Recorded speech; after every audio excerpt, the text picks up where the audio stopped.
Hello and welcome back. Today we are continuing with our look at the Star Wars Black Series The Acolyte wave of figures from Hasbro. We previously looked at Osha, and I think now we're going to jump all the way to the end and take a look at her sister, May. This is May as an assassin. Packaging is the standard Star Wars Black Series, Star Wars The Acolyte, figure number 6 in the wave, May, assassin. You get the window packaging, you can see her and her accessories. You get legal and barcode. On the side we get that cross-sale artwork, which looks really quite nice.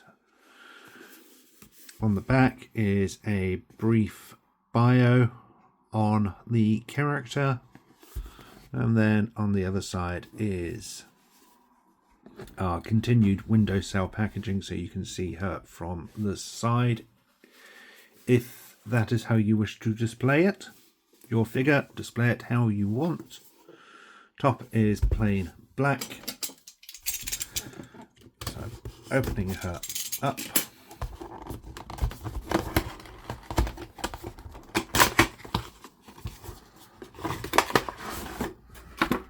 again, packaging. The insert is a forest on red card. I think, is it the same? No, it's a different, I don't know how well it's showing up on camera, but it is a different artwork to Osha's. So it's possible that all of them have a slightly different background insert, which is an interesting touch and certainly something Hasbro didn't need to think about doing.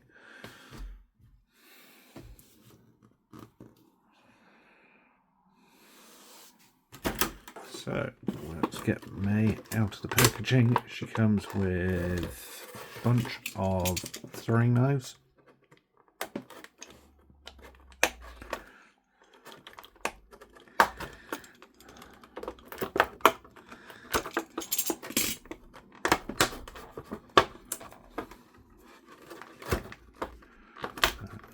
We get 4 of them.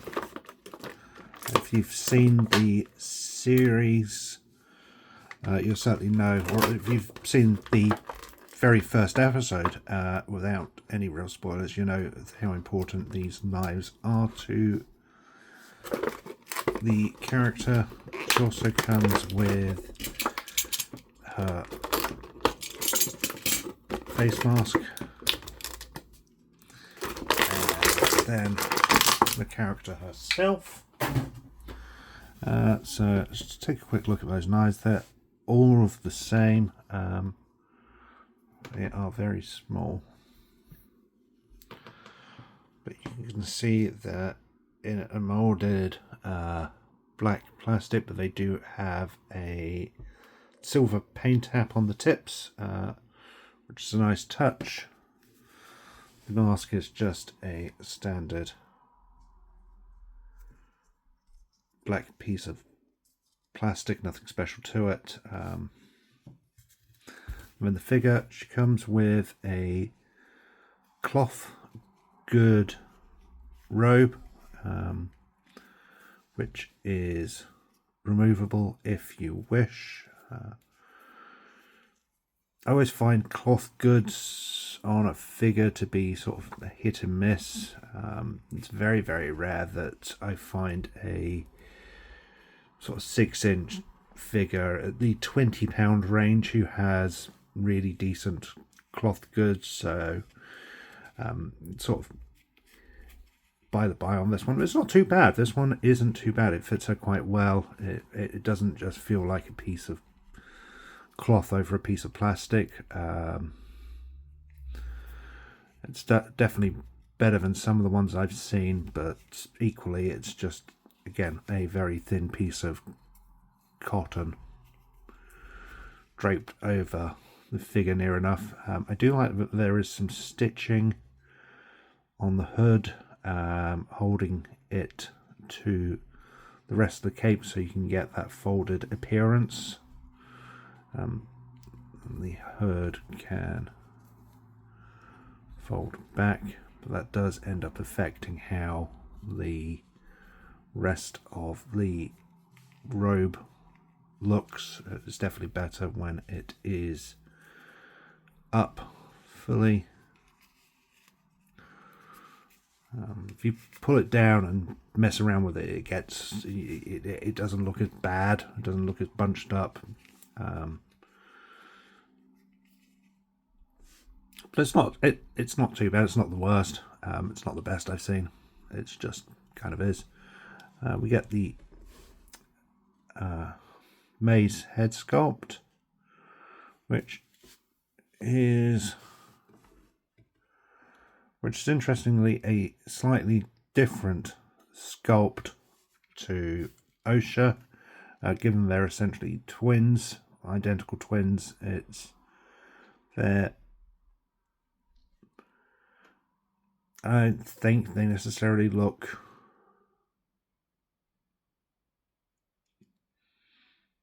alike. No, it's decent enough. I prefer May's head sculpt to Osha's, but I don't feel that they're supposed to be identical twins.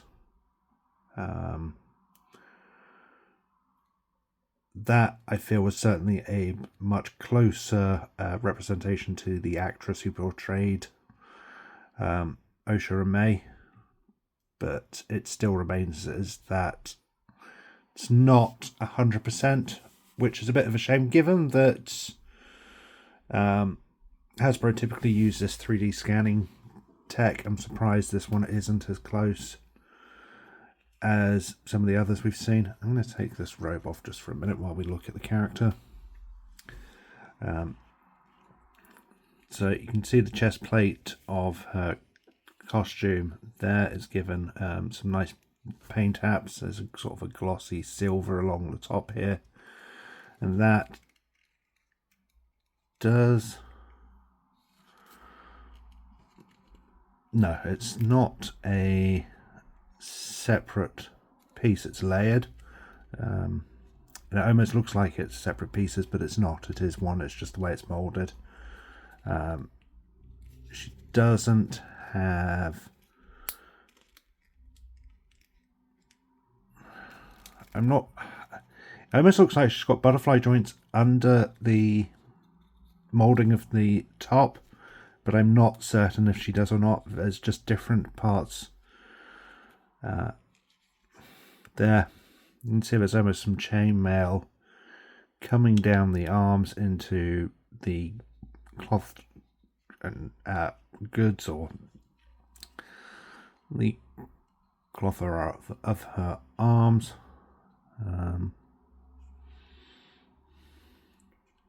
Kind of wish the wraps were done in a slightly different tone to this at the arms. As it is, they kind of just blend in as one. But it's not too bad. The arms are on a swivel, so you will get some movement there.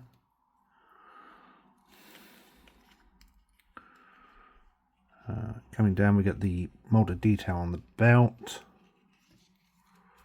and the soft rubbery plastic of her skirt, and then this piece is a slightly harder plastic, and it's got a wash of, or more of a dry brush of, the silver chainmail there. I definitely like the coat, way that's been done. I don't know if it's completely intentional or if it's just been partly missed. I'm not too sure, but I quite like how it looks. Then the moulding for the legs. She's got a little pouch. Oh, she's got a little pouch for holding her knives. So will she get all of them in? Let's have a look.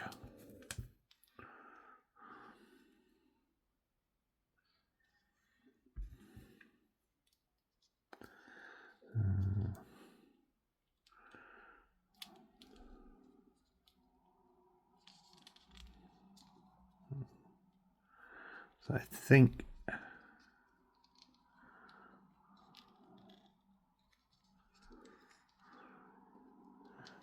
it'll only fit the 3. You can see it's just a single piece of plastic over the top of the leg, so you can see the tips poking through there.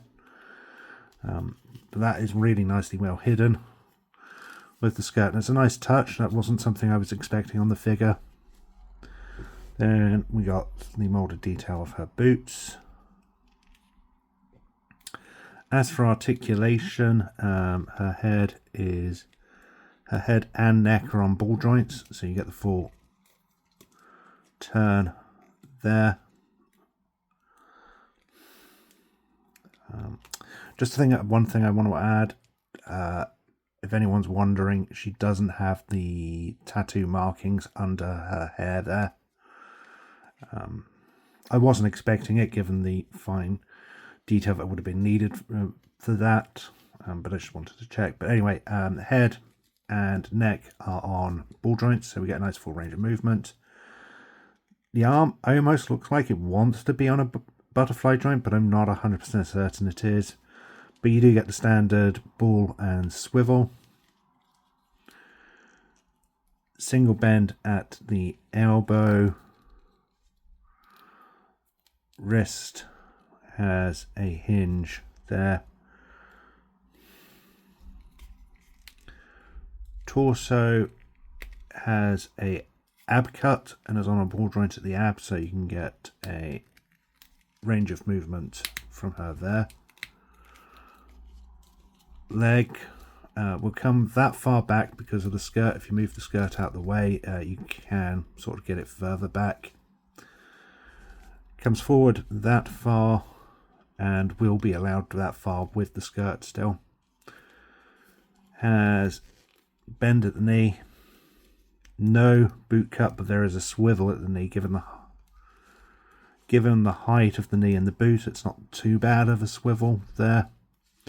There is no thigh cut, and then the standard swivel and bend at the feet. So change and give her her mask. It should be a case of just popping off the head, lifting that off, putting the mask back on, and there you can see she's got her face mask. We'll give her her robe.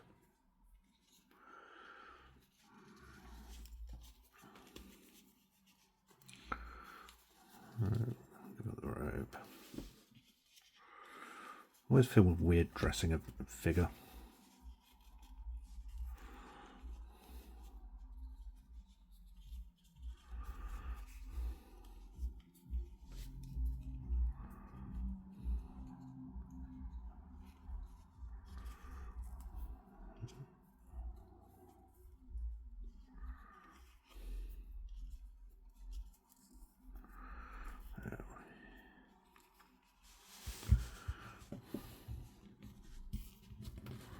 There we go. So, and then she should be able to hold her knives. So the knives will sit in the hand. Her hand grips are too wide to fully hold them. You can rest them there, but be careful that they will slide through. I think they are designed more to sit between the fingers, like so. And she has either side, so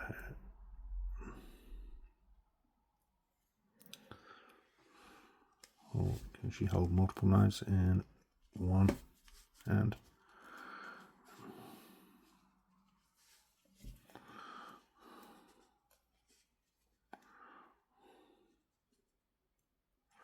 There we go. You can get her holding multiple, so she can get ready to throw multiple knives at her target.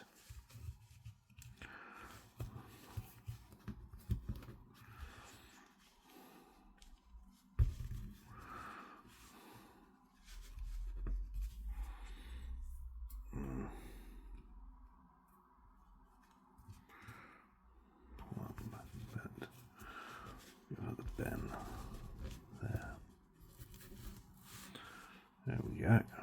So you can get some nice posability out of the character. She does get a good grip on her weapons in the way she is supposed to. My only real complaint is probably the head sculpt. It should have either been identical to OSHA's or, you know, vice versa. It does look a little weird having the two different head sculpts when they are essentially identical twins.